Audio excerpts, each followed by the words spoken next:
Halika na, sabay tayo. At kung sinong may gusto, dahil sa tubig alat, likas na yaman to.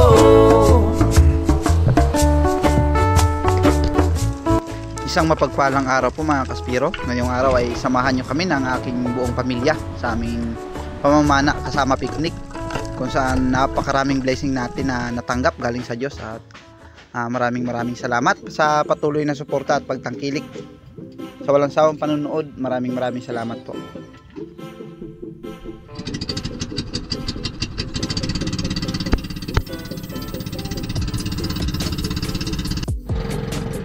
Sa ilog na kami dumaan para mas malapit sa spot na aking tinatarget, kung saan na malapit din sa beach na aming pinaplanong liguan dahil Sabado ngayon, kaya walang pasok ang anak ko at yung asawa ko, kaya ayun, nagkayayaan kami na maligo. At siyempre sinamahan ko na rin ng pamamana para mayroon tayong pang-ihaw. At sa unang spot na aking pinuntahan ay Itdugan ng Tauban, kung saan palapit pa lang ako nung makita kong nandoon siya sa buhangin nakadapa, kaya mas minabuti ko na tapatan bago natin sisirin para hindi tumakbo.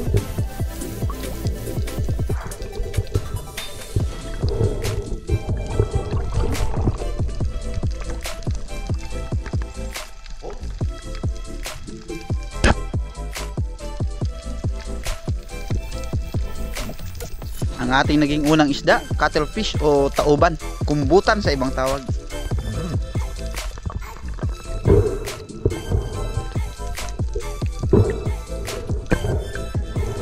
Mabuti nga lang ay pinagbigyan kami ng panahon, medyo magulong lang pero kalmada naman, kaya hindi ako nag-aalala. At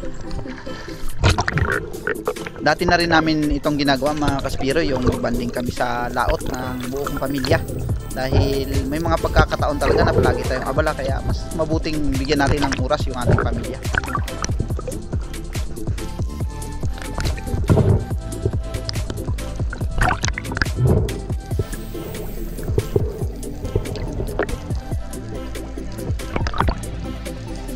At syempre dito sa ating pag-dive ay ang target talaga natin dito ay magkaroon tayo ng masarap na pang-ihaw at hindi naman tayo nabigo, dahil meron tayo ditong surahan na nakita sa muli nating pagsisid ay may pumasok na surahan dito, kaya sinilip ko kung nandoon sa loob, nakita ko naman siya, kaya hindi ko na binigyan ng pagkakataon pa.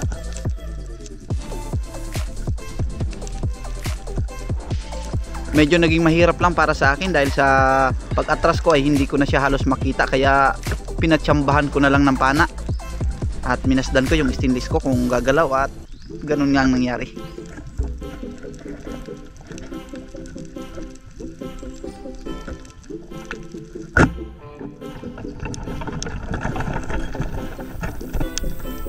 At syempre pa kasabay nun ay nagbawas tayo ng isang load natin na guma, dahil baka umungot sa loob ay mahirapan tayo, kaya mas mabuti ng sigurado.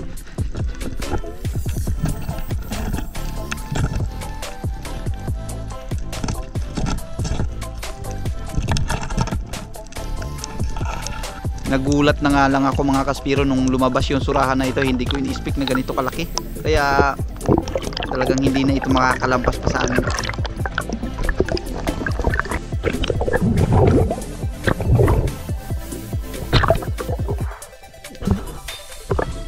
Bago ang pangyayaring ito mga Kaspiro ay meron tayong napana na red sea bass o yung tingalon, kaya lang ay na-delete ko nung nagdi-delete ako ng mga video na walang isda tayo na napapana, nasama siya doon, kaya sayang. At ito may surahan akong inaabangan, pero sa pagkakataong ito ay may lumapit na coral trout na mas malapit sa pana natin, kaya ito na lang.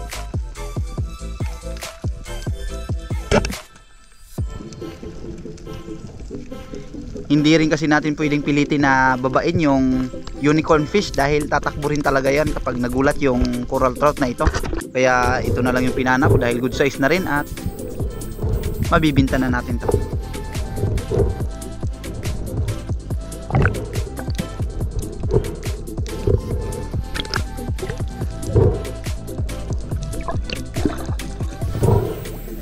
Shout out po pala kay Bro Jerry Abiner ng Santa Teresita, Ligit.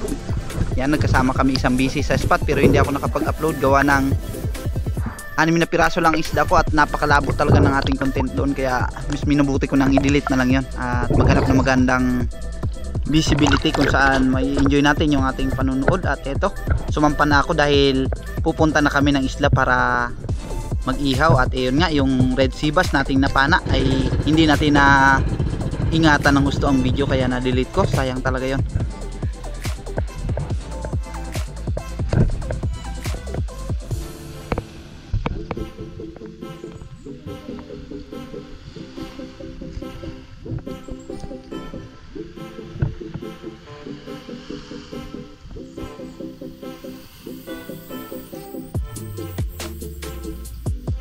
Matapos natin makapag-prepare ng mga kahoy para sa ating pang-ihaw ay pinasindi na namin ang aming iihawan.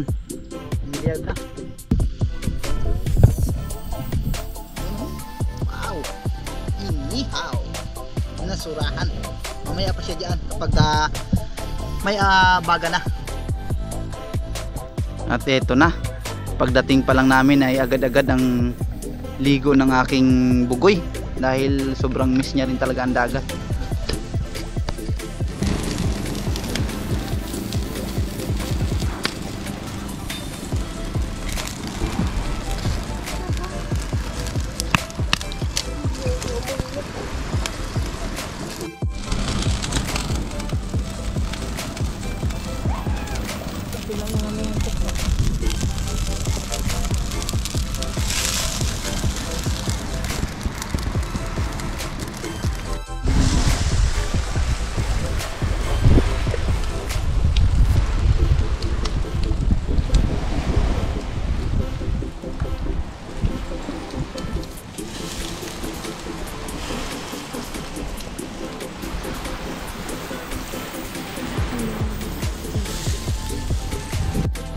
Kaunti lang yung kanin namin mga kaspiro.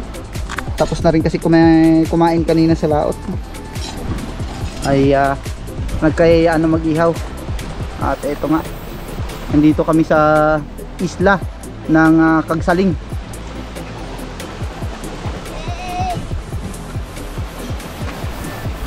Anak, kain tayo.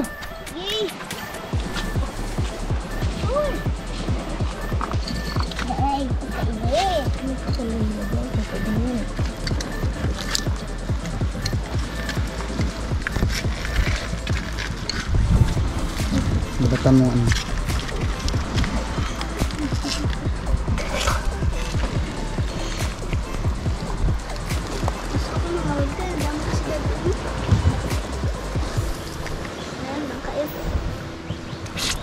Wow!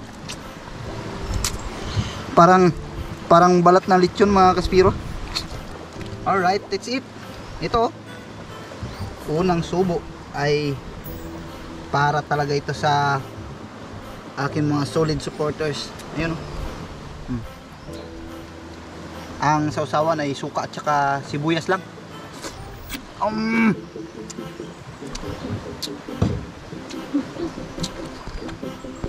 Bira na.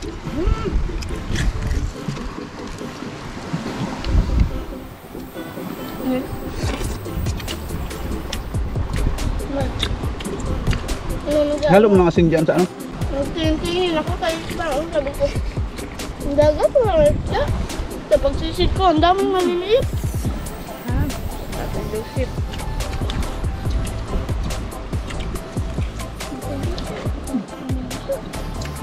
Ito lang eh. Papak lang ako.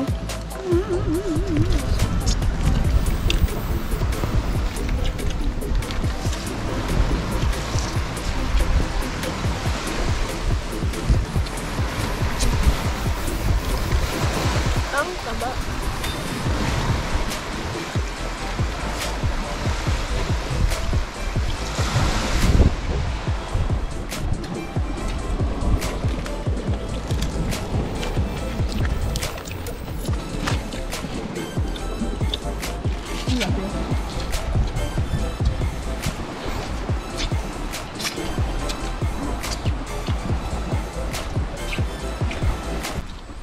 Surahan.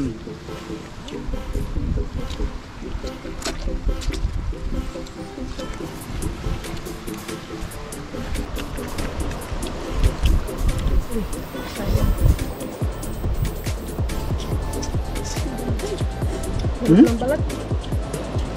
Ano na?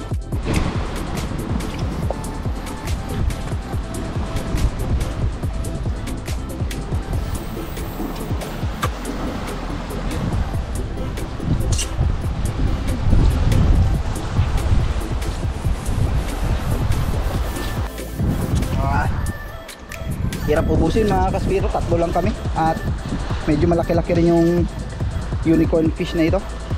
Estimate siguro sobra 1 kilo rin, talagang full tank. Sana makadagdag pa tayo, ma-dive pa ako pati doon.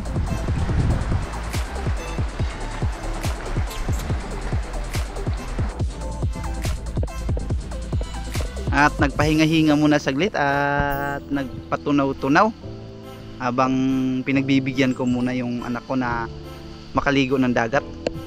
At pagkatapos nito ay bumalik na ako sa laot para makadagdag pa ng isda. Pero sa awat tulong ng Diyos, sobrang dami talaga ng nahuli natin ngayon, kaya hindi natin kayang i-upload lahat. Kaya mayroon tayong part 2 ng video na ito mga kaspiro.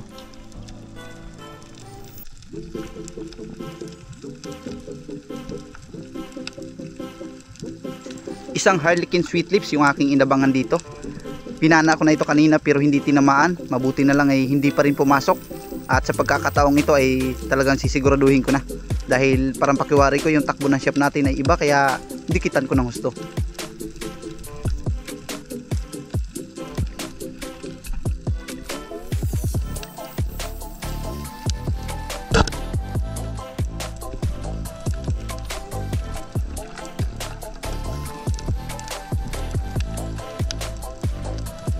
Ayun mga kaspiro, kung mapapansin nyo, bago natin kinalabitan ay nakabalagbag yung isda, pero nung tinamaan na ay nakaharap na. Hindi ko alam kung bakit ganun yung ating chef ngayon, parang nagiging din siya.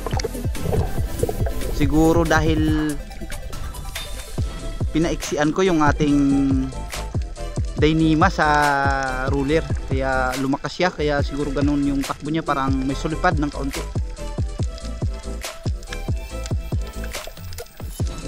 Isang lapu-lapu naman yung aking inabangan dito. Nakita kong nag-aabang siya ng pagkain, kaya dumapa ako at hinintay kong lumapit siya dahil medyo may pagkaamo rin.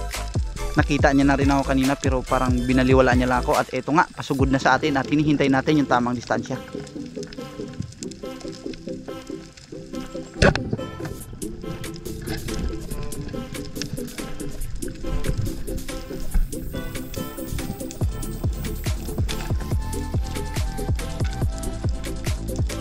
Shout out din po sa mga tropa dyan sa San Lorenzo, Taytay, Palawan.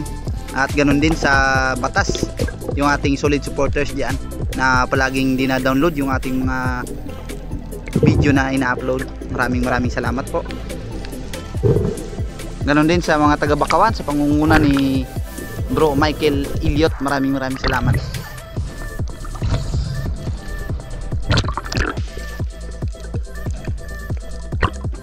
At syempre maraming salamat din po sa mga solid supporters natin, at sa mga bagong subscribers pa lang ay welcome po kayo. At huwag niyo pong kalimutan sa mga bagong dalaw na i-subscribe yung aking channel. Makakatulong po yan sa akin mga kaspiro. Maraming salamat po para sa mas marami pang content natin na gagawin sa awat tulong ng Diyos.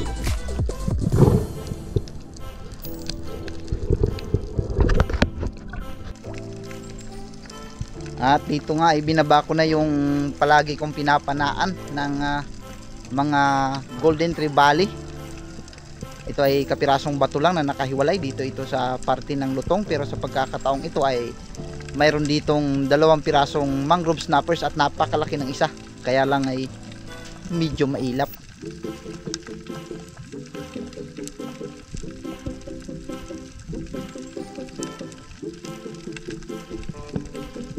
Habang ang maliit ay patuloy ang pabalik-balik sa atin, kaya lang hindi ko kaagad pinapana dahil nag-a-assume ako ng malaki sana.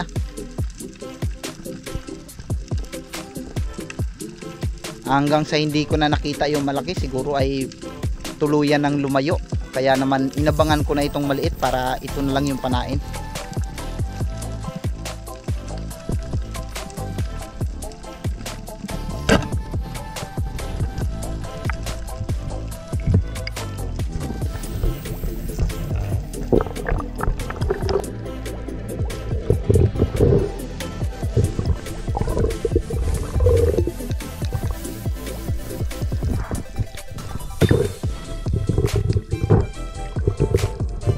Sa mga nag-upload po ng mga mahabang video ay paki-comment lang po sana kung maaari ay i-share nyo po sa akin kung anong mas magandang load para makapag-upload tayo ng 30 minutes nang hindi tayo nahihirapan ng pabalik-balik ng pagpapaload. At dito ay agad-agad akong nag-load ng aking SG dahil may nakita akong napakalaking ublong na nakaharap sa ilalim. Kaya lang ay hawak ko pa yung isda, kaya medyo mahirap, kaya tinuhog ko muna bago ko tuluyang binaba. At nung pagbaba ko ay hindi pa rin talaga umalis.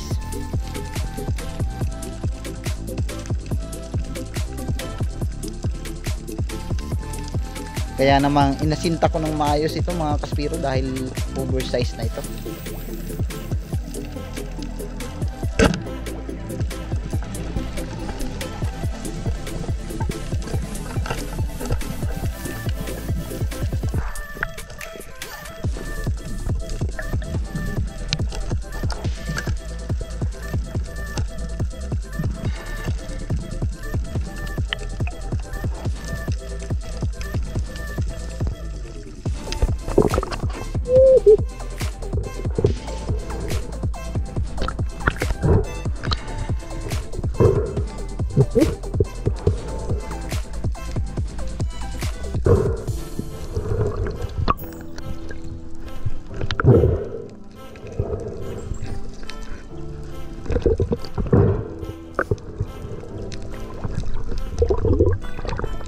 At ito lang muna mga kaspiro yung ating video sa ngayon.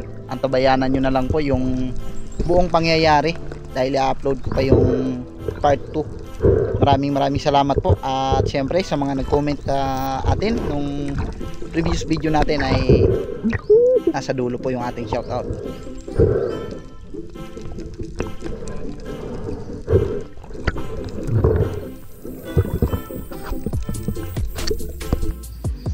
Ayan, magandang umaga mga kaspiro. Hindi po tayo nakaka-upload ng buo ngayon. Part 2 po yung kailangan pa natin dahil hindi magkasya yung ating video sa long form dahil masyadong mahaba, magastos masyado sa load, kaya hinati ko na lang, may part 1 at part 2. Ito, pasalamatan ko lang po yung mga nag-comment nung previous video natin, si Erlin TV, kay Yusip Saber Ruba, ito yung may-ari ng ating GoPro na ginagamit, maraming salamat po. Kay Romel Navarrete, Joseph Cantar, ganon din kay Pain Expert One Life History, at kay Milagro sa Diyos, Noel Caiston Umayana, Joel Bael, at kay Joel Antonio, Dennis de la Cruz and family ng Nae Cavite, Jose Roldan Jornales, Lady Spiro, Joel Caibog, Johnny Jaikten, Christian Spiron and family, kay Modesto Paul, Jasper TV, Carinyo Kayadong, at kay Tarzan in Palawan, kay Nixon Ichon, kay Pancho Pantino, Jaspil Psycho, Sotorio Abad, Milius Life Under, Rinan Fishing Adventure, kay Aarbuk TV, kay Kevin Bautista, Raul Rujo from Pampanga, kay Danilo at Jude Prince Adalim, kay Jisrael Siricos, Julito Cuesta, Ruben Lara, Kasalom TV, Nilian Talisik, Rogelio Sosalo, Jolene Agbay, at Ruel Suway Bagyo. Maraming salamat po. Update lang po tayo sa ating part 2. Nandoon po kung magkano ang kinita natin at kung ilang kilo lahat ang inabot. Maraming salamat po. Kita-kita ulit tayo sa susunod nating video.